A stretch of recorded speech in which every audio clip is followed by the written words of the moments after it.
You're an idea person. You got a big idea, but you don't have the talent to execute it on your own. Let's explore what your options are.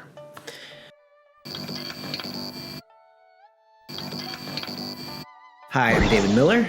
I am a California multimedia artist. Welcome to my home studio, Primordial Creative, in San Pedro, bottom tip of Los Angeles, the LA Harbor. And since I moved to Los Angeles close to 2 years ago, I have encountered so many people with big ideas, things that are for startups, things they think they could make money if they only had partners involved in it.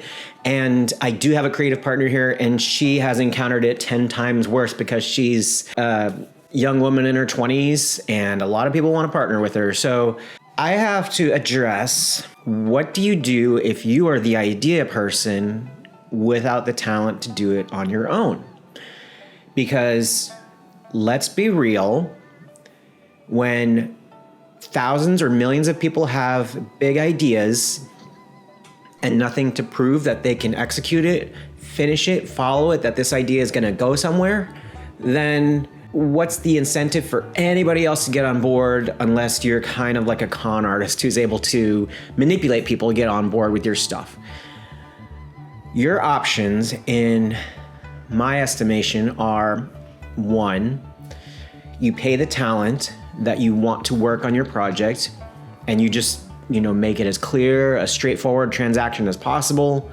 If the super talented people in your area are out of your price range, then you have the option to go on these sort of worldwide freelancer sites like Fiverr, Upwork, whatever, and work remotely with somebody in another country. Now, whether or not that's ethical, I don't want to even talk about the ethics of these things. I just want to list the options for people, because ethics are different for everybody. I do think a talented person in a third world country should get work. It shouldn't just completely go to people who are local, especially if that talented person in a third world country can do a better job. They're deserving of being able to function in the world economy that we live in. You can hire people to help you out. That'd be the number one thing I would recommend for anybody who has a bright idea and they want to get it off the ground. Because not only are you making it clear what the transaction is between people and what they're getting out of it, and then if your idea fails, then the people that you brought on board aren't going to be hating you.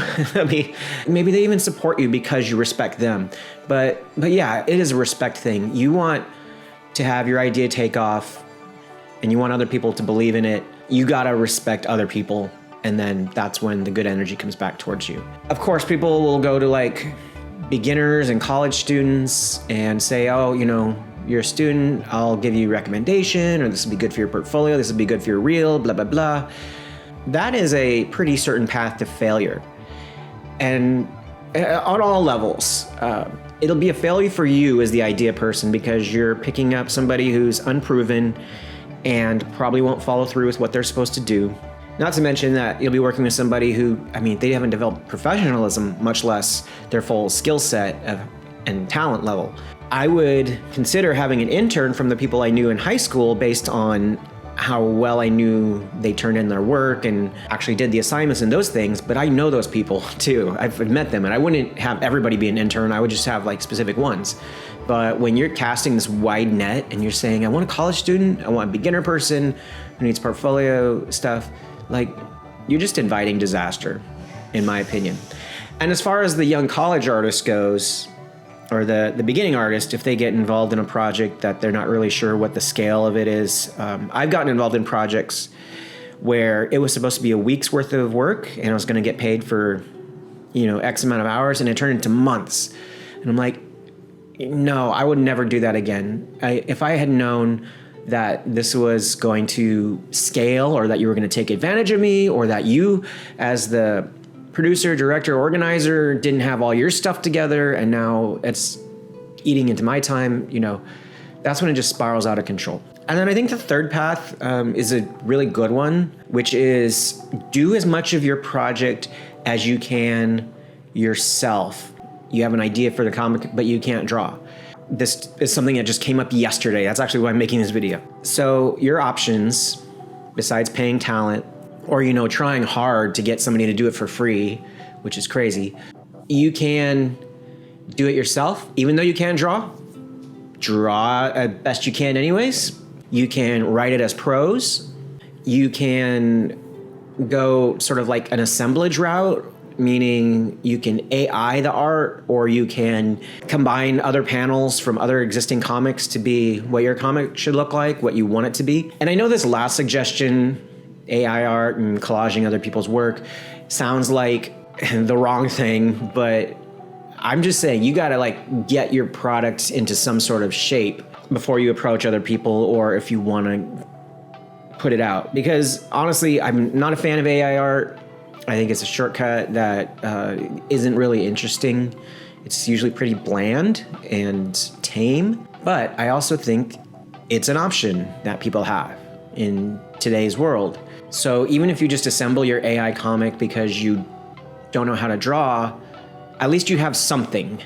You know, before you had nothing and now you have something. As far as assembling a comic out of panels from other people's work, if you're transparent about things, you know, again, it's more a matter of having something than nothing. There's always ways to do these things that are clever or artistic.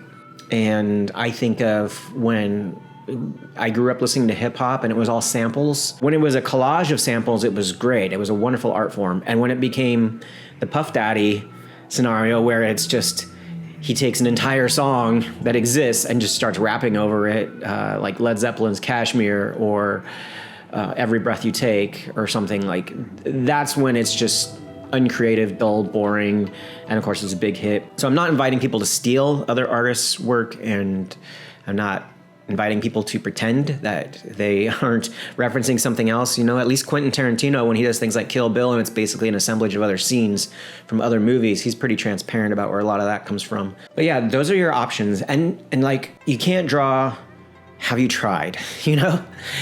Maybe you have a drawing style that you just haven't found, but it's not impossible to learn how to draw. It's not impossible to make a comic that doesn't have what we say great drawings. I actually like a lot of comics that have really amateurish drawings or things that are very cartoony and unrealistic. I actually like those comics better than something like a fully produced Jim Lee style comic book. I just find that they have the personality of the author in them, and I think that's great.